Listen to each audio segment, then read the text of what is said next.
Bismillahirrahmanirrahim. In the previous class, we were discussing about financial leverage ratios. So today we are going to discuss the third leverage ratio. It is also balance sheet ratio because all the items are taken from the balance sheet. This is called total capitalization. That is, and what is total capitalization? Total capitalization is long-term debt plus equity. Don't confuse yourself that what is capitalization. So it is long-term debt plus equity. So now we are checking that total debt, the ratio of total debt to total capitalization. So our total debt, it is 1030 and our total capitalization, it is 1669. What this ratio tells us shows the relative importance of long-term debt to the long-term financing of the firm. It is telling us about the importance of long-term debt to the long-term financing of the firm. So we got 0.62. So see, 0.62, 0.60, we are above the industry. 0.62, 0.61, 0.67, 0.62. Basket Wonder has average long-term debt utilization relative to the industry average. So it is also telling us about the utilization of debt in our total capitalization. So same meaning that we discussed in the previous two ratios. So these are the leverage ratios. Now the next type of ratio, we discussed about liquidity ratios, we discussed about leverage ratios. This is the third one, that is coverage ratio. It is income statement ratios. Name is coverage ratio. Indicates a firm's ability to cover interest charges. When you're taking loan, then you will pay interest on that loan. So can you cover your interest payments or not? This ratio, this coverage ratio, this will show, this will indicate a firm's ability to cover interest charges. That can we cover our interest charges or not? Can we cover our interest expenses or not?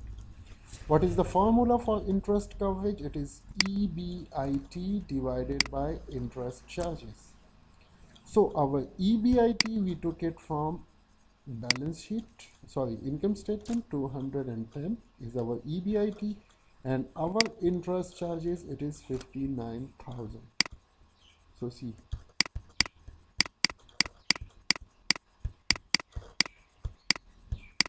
this income statement, our EBIT is 210, and our interest charges, see, this is interest expense, 59,000.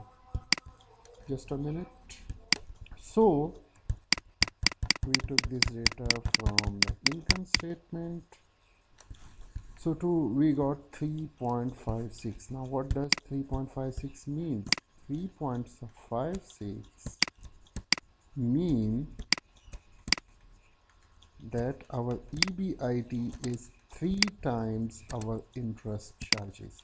If our interest charge is $1, we are earning $3 to pay this interest expense. Formula is EBIT divided by interest. So mean our earning is 3 times our interest expenses, which is a good ratio. But I told you we'll compare it. In 2001 it was 10 times. See, 2002 it is 4.35, and 2003 it is 3.56. So our ratio is going down, which is a weak sign compared to the industry. So we were above industry in 2001. In 2002 again Now we are below the industry, and in 2003 we are below the industry. So see, our EBIT is 3.56. Our debt, it was 47%.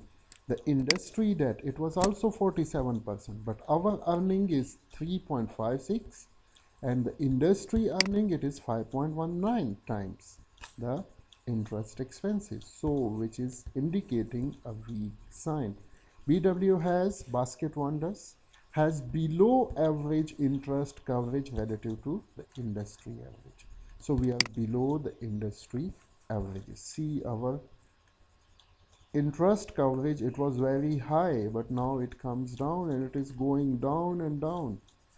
And industry, their ratio, it is going up and up, so which is showing a weak sign for Basket Wonders.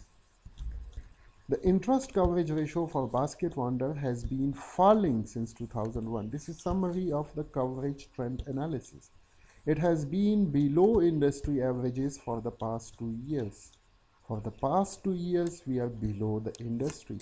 This indicates that low earnings EBIT may be a potential problem for Basket Wonder. So this ratio is telling us that EBIT is also a problem for the Basket Wonders. Note, we know that the debt levels are in line with the industry average. I told you that our debt utilization, it is 47%. Industry debt utilization, it is also 47%. But our earning EBIT, it is below the industry average, which is showing a weak point. Now the next ratios are activity ratios. In activity ratios, the first one is receivable turnover. Account receivable and note receivable. Assume all sales are credit sales. Here we make an assumption that our all sales, it will be credit sales. Indicates the quality of receivables and how successful the firm is in its collections. This ratio is indicating the quality of your receivables. I told you account receivable and note receivable. And how successful the firm is in its collections and how successfully the firm is making the collections. Keep in mind one thing. When you're selling goods on credit, then you will collect that money if there is credit sales. So the next thing is the collection of that credit sales, the collection of money from the customers. Now, our annual net credit sales, the formula is annual net credit sales divided by receivables. Our annual net credit sales, it is 2211,000, and our receivables are 394. So when we calculate the ratio, we got 5.61. Keep in mind one thing, if this ratio is high, it is good. If this ratio is low, it is weak. So our ratio, it is 5.61. Now we will compare it with our past performance and with the industry. But before this, we will calculate another ratio which is related to this receivable turnover. Now here, see, annual net credit sales, these are 2211, and receivables are 394. What does it mean? It is 5.61 divided by 1. Annual credit sales divided by receivables. Mean 5 times receivables are collected, only 1 time it is left with the customers. suppose you made a total sale during the year of 150,000. Out of this, now the net receivables which are left with customers, it is suppose 150. This is our total credit sales, and this is now net money which is with the customers. So see, when we calculate this 15 1, so see, we got 100,000. It means 1,000 times money is collected, and only one time money it is left with customers. Now see, our ratio here, it is 5.61. 5 times money is collected from customers and 1 time money it is left with them. And I told you, if it is high, if it is 10, it is good. If it is 15, it is more good. If it is 20, if it is 100, if it is high, it is good. If it is low, it is not good. Now,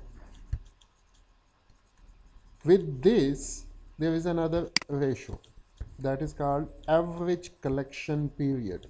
We will use the same receivable turnover, this 5.61 in this ratio. This is average number of days that receivables are outstanding. Means when you are selling goods on credit today, suppose today is January 1. If you sold goods on credit, suppose $1,000 sale. So how much time it took in the collection of this money? In how many days you are collecting this money?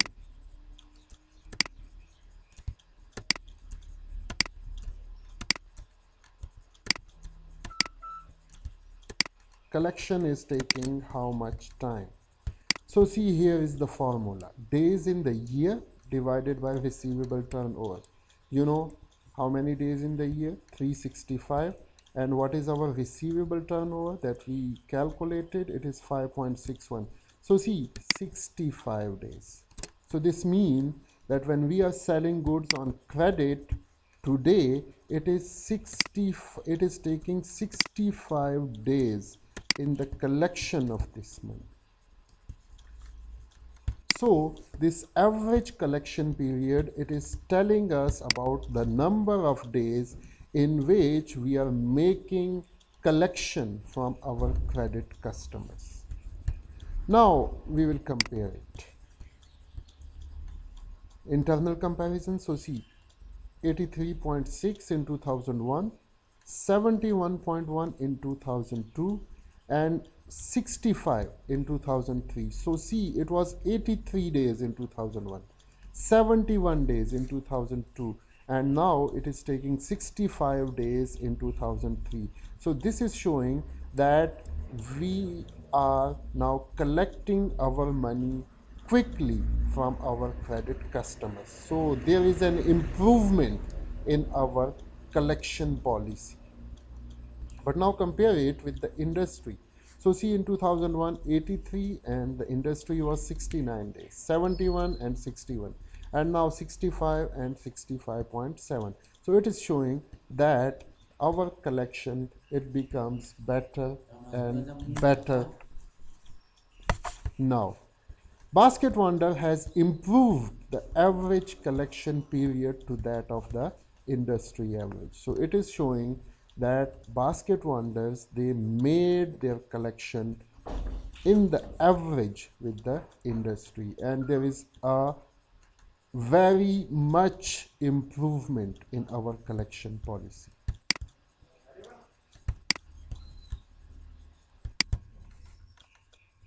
Okay, so we discussed about the collection policy. Now the next ratio, it is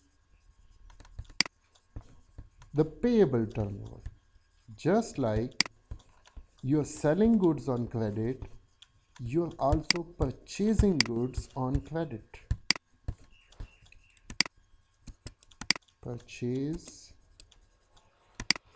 on credit.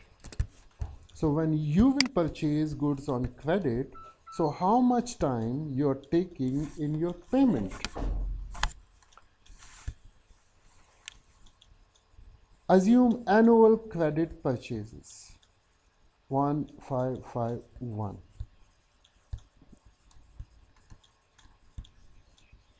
Now indicates the promptness of payment to suppliers by the firm, that how promptly, how quickly you are making payment to the suppliers. It is showing us that how quickly we are making payment to our suppliers. So annual credit purchases divided by accounts payable. It is concerned with the accounts payable. How much money now you will pay, how much payment is still left to the suppliers. So see, annual credit purchases are 1551 and our accounts payable now today it is 94. So we got 16.5. Now we will calculate this 16.5 in days, that how many days we are taking in our payment. So for this we are using another ratio that is called PT in days, payable turnover in days, average number of days that payables are outstanding. So how many days we are taking for payment to the suppliers. So days in the year divided by payable turnover. Days in year it is 365 and payable turnover it is 16.5, so means we are taking 22.1 days. So when we purchase goods on credit, so we are taking 22 days in payment to suppliers. Within 22 days we are making payment to our suppliers. So now compare it. In 2001 it was 43.5, 25.4 in 2002 it comes down, 22.1 in 2003 again it comes down. So previously we were making payment in 43 days, then in 2002 we took 25 days and now we are taking 22 days. Check the industry, they are taking 48 days, 51 days and 46 days in payment. So in 2002 we took 25 days, industry is taking 51 days. In 2003 we are taking 22 days in payment and industry is taking 46 days. So Basket Wonder has improved the PT in days, payable turnover in days. Is this good? So from one point of view it is good that you are making payment quickly to your suppliers. But from other point of view it is not good. Why? You're taking 22 days, industry is taking 46 days. So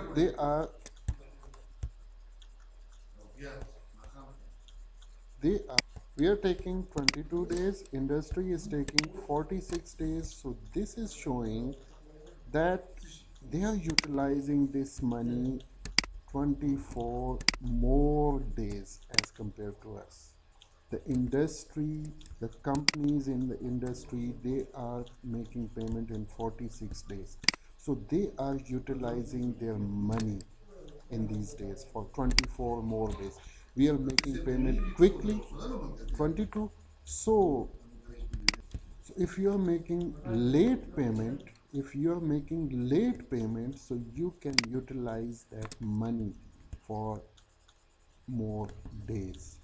So you're making payment in 22 days, industry is making 46 days in payment. So they are utilizing their cash more better than Basket Wonders. So this is good that industry is making late payment.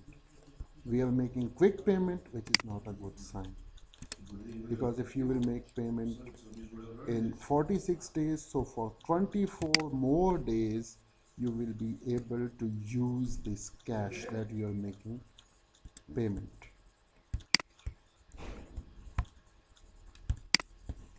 The next activity ratio, it is inventory turnover. Indicates the effectiveness of the inventory management practices of the firm. This ratio tells us about the effectiveness of the inventory management practices of the firm, that how effective is the inventory management of the firm. What is the formula? Cost of goods sold divided by inventory. Cost of goods sold means those goods which are sold, and inventory which is still left with us. So from the income statement, our cost of goods sold, it is 1599, and our inventory, it is 696. So we got 2.30. If this ratio is high, it is good. If this ratio is low, it is not good. It means 2.30 means 2.30 means that 2 times inventory is sold. 2 times inventory is sold and 1 time inventory is, so 2 times inventory is sold and 1 time inventory is left. And I told you, if this ratio is high, it is good. If it is 5 to 1, so mean 5 time inventory is sold, 1 time inventory is left. If it is 10, so it means 10 time inventory is sold, 1 time is left. So if it is high, it is good. If it is low, it is not good. So now compare it with the industry. So see, it was 2.64 in 2001, 3.69 for the industry. So we are below the industry. 2.44 and 3.76 in 2002. So still we are below the industry. In 2003, it is 2.30, industry is 3.45. So we are below the industry. It means that the industry inventory turnover, it is 3.45, means they sold their 3 times inventory and we sold only 2 times our inventory. So this is showing the weaknesses of our inventory management practices. Mean our selling department, our marketing department, they are not effective. So BW has a very poor inventory turnover ratio. So see, this is the trend analysis. So industry is above and we are below. Then the next ratio, next activity ratio, this is total asset turnover. Indicates the overall effectiveness of the firm in utilizing its asset to generate sales. This ratio tells us about the effectiveness of the firm in utilizing its assets, that by using your assets, how much sales you are generating. So see, formula is net sales divided by total assets. Net sale is 2211 and total assets are 2169.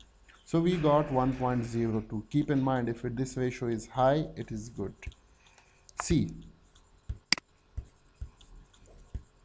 net sales divided by total assets. Suppose if your assets are of 1000 assets and you're generating 5000 sale, so you will get a ratio of 5 divided by 1. 1000 divided by 5000, you will get 5 to 1. So mean on $1 asset you are generating $5 sales. Here on $1 asset we are generating $1.02 sale. So now compare it with the industry. It was 1.01, 1.03, 1.02. So it is stable.